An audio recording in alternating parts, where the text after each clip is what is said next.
Hello everyone, and welcome back to my channel. Today I got a review for you guys of this big little guy right here called the ZT, or Zero Tolerance 0452 CF. Now this is a big guy. I almost said big little guy, but it's just a big guy, honestly. So there's the Tough Light right there.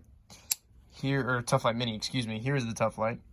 So as you guys can see, the Tough Light almost fits in this guy's handle. The Tough Light Mini fits in this handle, and even is it almost perfect. It's perfectly the same size handle. It's kind of funny. But here's the why not, the CRKT CEO, another pretty fancy looking knife.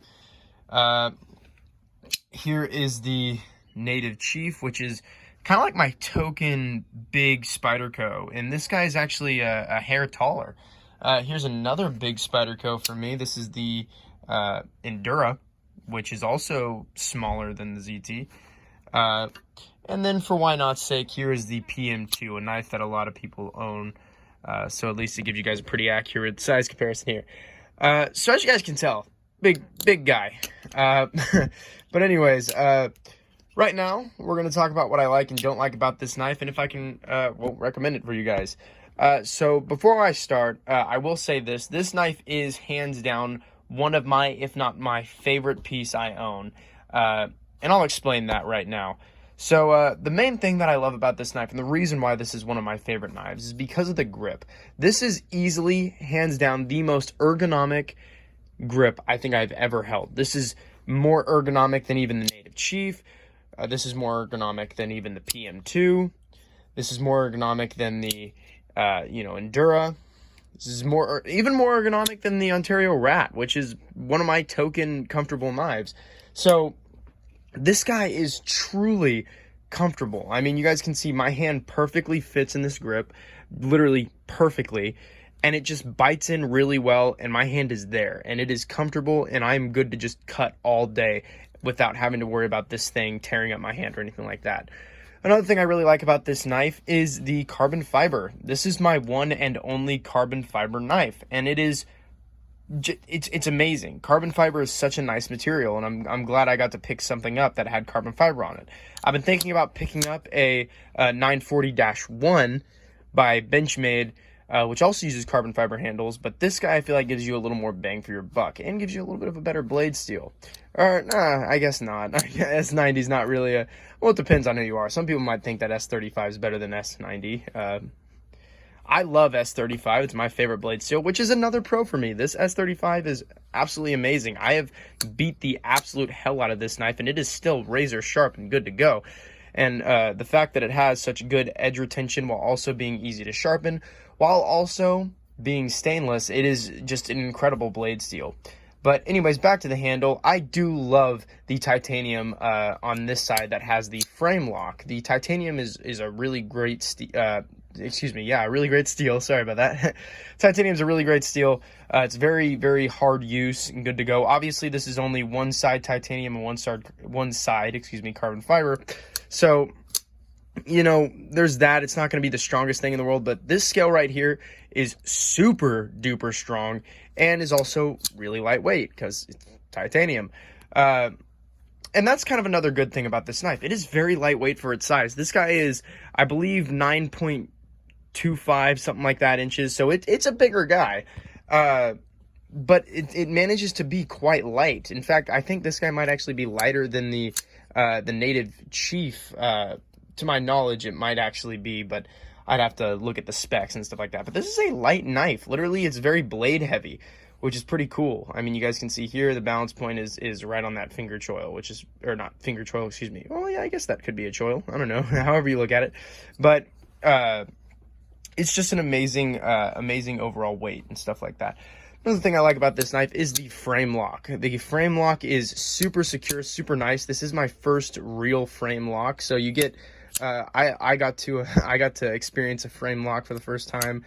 This knife is really just my knife of firsts. First carbon fiber knife, first titanium knife, first frame lock, first real flipper tab knife that actually is like a high quality knife instead of it being just like a gas station knife. Which, be expecting a gas station knife review soon enough, guys, because I have a large amount because, like everyone else, I had a phase. But anyways, the frame lock's really great on this guy. And another thing I like about this knife is the flipper tab. Again, like I said, this is my knife of firsts, and the flipper tab is one of those firsts. It's super duper nice. This guy is on bearings, which makes it super fast to open. So this is just all around a really great knife in that regard.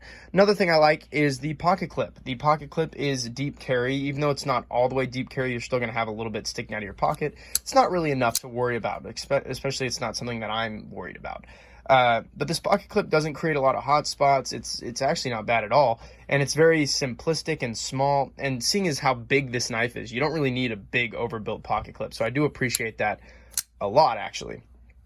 And then kind of my last or final good thing about this knife is the overall design. The overall design is so great. I love this blade shape. It is a great blade shape, perfect for everyday use or even outdoor use or whatever you guys end up using this knife for.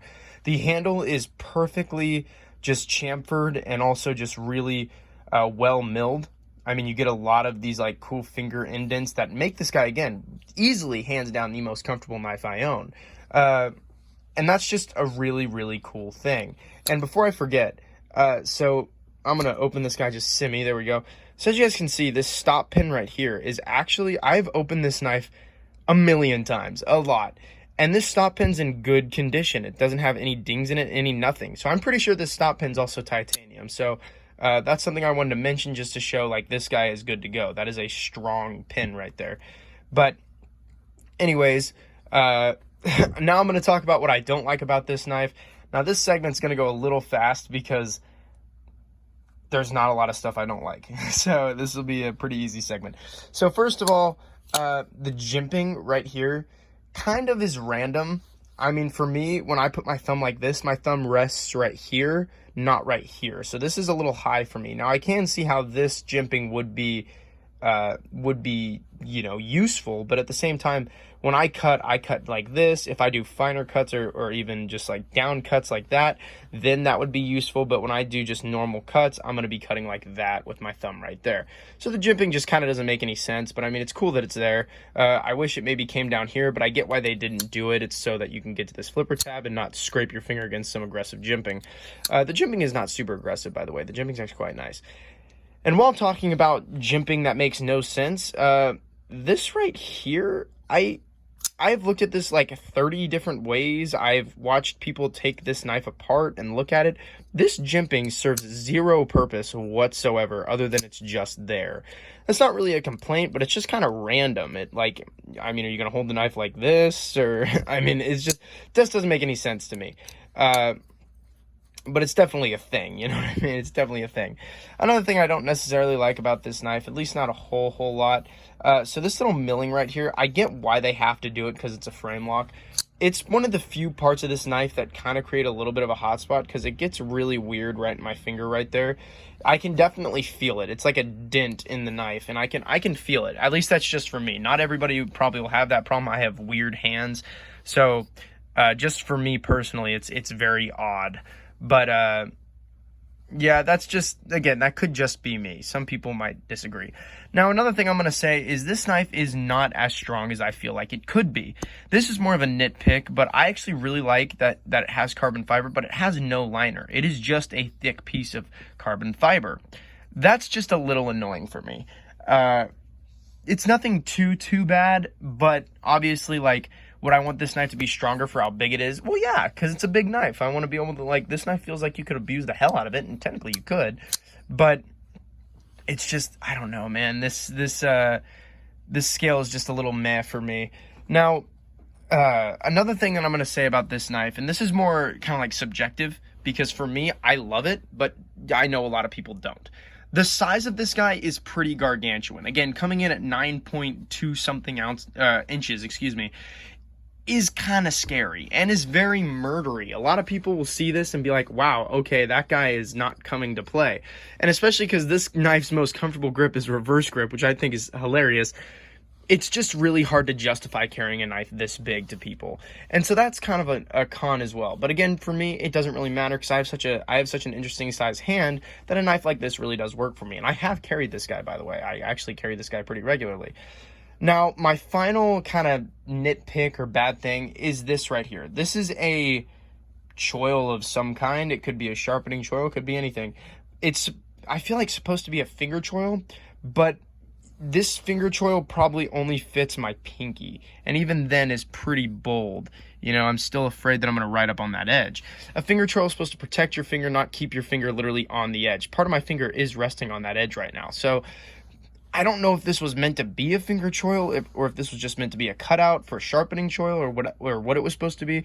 But I would have preferred that they maybe milled it a little bit more so we could have some more of a finger choil here, because I could imagine choking up on this guy and having a pretty great choke up grip, especially with that finger tab right there being a nice rest for your finger. It would have been nice to have that, but you know, it's unfortunate we don't. But that's probably my biggest con for this, is just I wish that was a finger choil, because it would make fine cuts and stuff like that so much easier with this guy. But with that being said, I absolutely love this knife. You know, this knife for me kind of fits that role of titanium with S35 VN blade steel, you know, kind of like your Chris Reeves and stuff like that. Not saying I'm never going to pick up a Chris Reeves, because I promise you guys I will, and I will get that review to you guys 100%. But a Chris Reeves is like $300 to $600, especially because I'd probably get a large, because the small is, well, a little small for me. So I'd have to pick up a large, which would be in the $500 range, which is a lot of money for me to put on a knife. I don't spend that much money on knives. This, in fact, is my most expensive piece I've ever paid for in my entire life. This coming in at about $240, which is fair for the price. And that's why I didn't mention it in me liking it or disliking it. It's because the price makes sense, but it is high, obviously. But you're buying this knife because it's in that range. So that's just something to keep in mind. But for me, this knife does fit that role. And for this guy being bigger than the large Sebenza, it is bigger than the large Sebenza, and is using and is still using titanium and S35, but is cheaper by a large margin. I mean, this guy's $240 compared to the large Sebenza, which is again $500. So that's a $300 or I guess $250 differential. That's insane.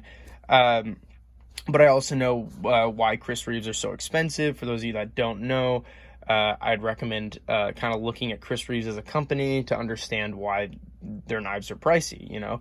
And once you learn that, it'll make a lot more sense. But this is a fantastic knife. I love it. Again, it stands as probably one of my, if not my favorite piece I own at the moment.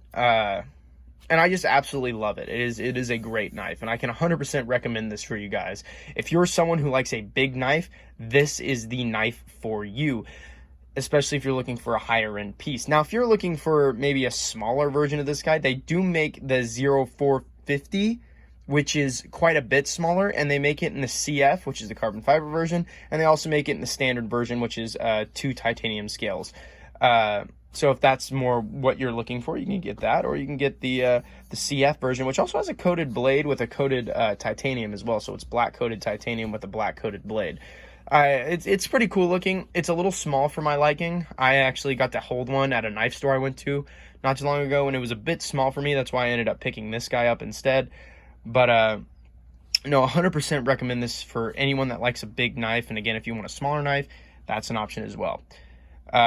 But thank you guys so much for watching. Please like and subscribe. Honestly, I love doing this, and I've been noticing that some of my videos have been blowing up, especially my Paramilitary 2 video, which did incredible, and also my short, which featured the Native Chief opening to the Mandalorian theme song. And in case you guys are wondering, I am on a huge Star Wars kick right now, so that's why all my videos have the Star Wars backing. But you guys absolutely blew up those videos, and I appreciate it a lot. And honestly, all I can really say at this point is thank you.